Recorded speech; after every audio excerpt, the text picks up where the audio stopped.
Welcome to the Bradlink Podcast, your home for expert wedding planning advice. Today we're talking about 12 steps to help you deal with stress while planning your wedding.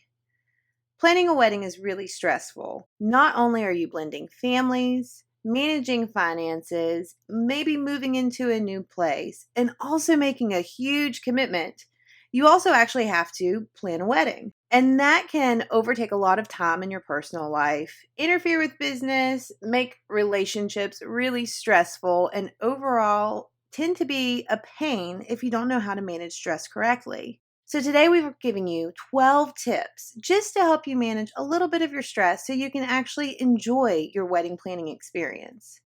Tip number one is to exercise. Working out regularly is one of the best ways to relax your body and mind, and what's good for your body is good for your soul, and yada, yada, yada. I know it can be stressful finding time in your already busy schedule to make time to exercise, but even if you do something simple like walking your dog, it can be shown to limit the amount of stress that you experience when not only planning a wedding, but just in regular life. Also, you can relax your muscles. When you're stressed, your muscles tend to get tense. This can also create a loop where you're actually creating more stress.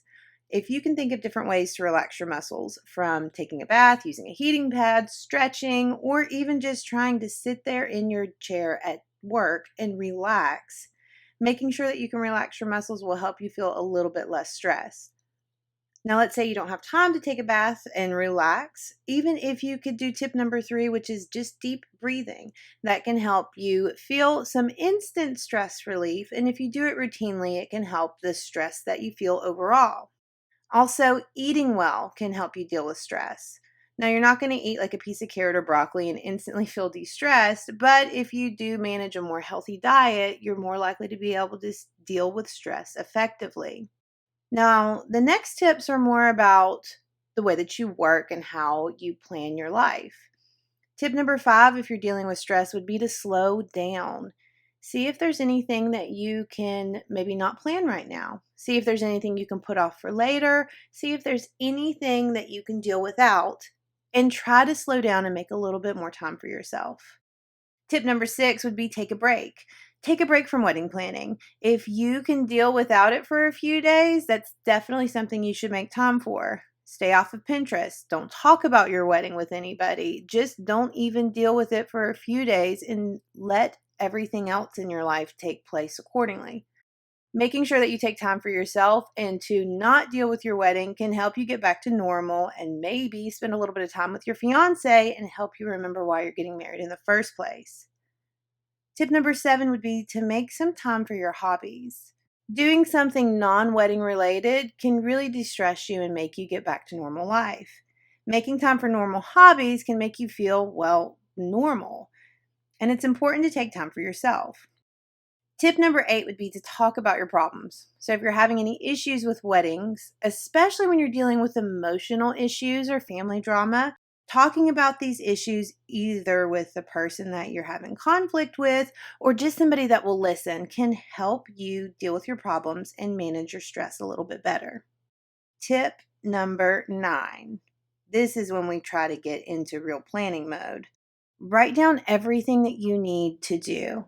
I think initially somebody might think that this might make you a little bit more stressed to see a giant to-do list. But I do find out that some people are just a little bit stressed about the wedding overall. Maybe it's the big commitment or just all of the things bundled up that happen in the day. And so they get really stressed out about things that need to be done.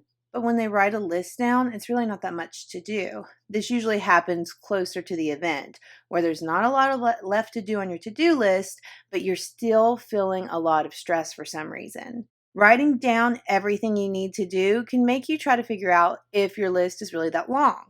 So let's say if you're on the other end of the table and your to-do list is really long, that would take you to tip number 10, delegate tasks to others. This is why you have a wedding party. This is why you have family and friends that are willing to pitch in and help with your wedding. When you feel stressed, immediately look at your to-do list and see what you can hand off to somebody else that you trust. Of course, this is going to mean that you're going to have to let go of a little bit and don't be super controlling, but allowing others to help you do things like collect addresses from your friends and family, address envelopes, put together favors, call a couple of caterers, schedule an appointment, send a follow up email. Simple things that can take time off of your plate and put it onto somebody else's. If you can trust them with doing a task, go ahead and delegate it. Tip number 11 is to give yourself enough time. If you're going to try to plan a wedding in 3 months instead of 12 months, of course, you're going to be a little bit more stressed than somebody that takes a full year. So it's important when you're looking at wedding dates that you make sure that you give yourself enough time for the type of wedding that you want to plan. If you're going to be simple and easy, 3 months might not be a big deal. If you're going to go out and have an extravagant event, 3 months might be pretty stressful on you. You can also think about hiring a wedding planner to help with this. But also give yourself enough time to just get certain things done. If you have to hand make 100 wedding favors, don't think that you're going to get it done in an hour and a half. That's probably not practical. Give yourself enough time to complete the task from start to finish and have a realistic estimate of how much time things are going to take. And then pad your time, because even in your most realistic estimate, if you've never done a wedding before, you might be a little bit off.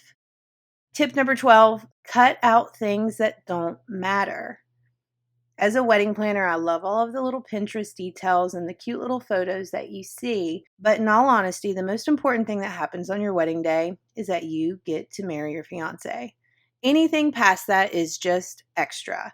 So if some things are stressing you out, it might not be a big deal if you just don't do it. Thinking about things like favors, champagne bars, and all of the little pesky details, if it gets to be overwhelming, cut some of them out. I bet you your guests won't even notice. Now, if you're worried about stress now, have you even thought about how you would handle an emergency on your wedding day? If you haven't yet, we have the perfect guide for you, and it's our wedding day emergency kit that can get you settled from start to finish for everything that you would need in case of an emergency on the big day.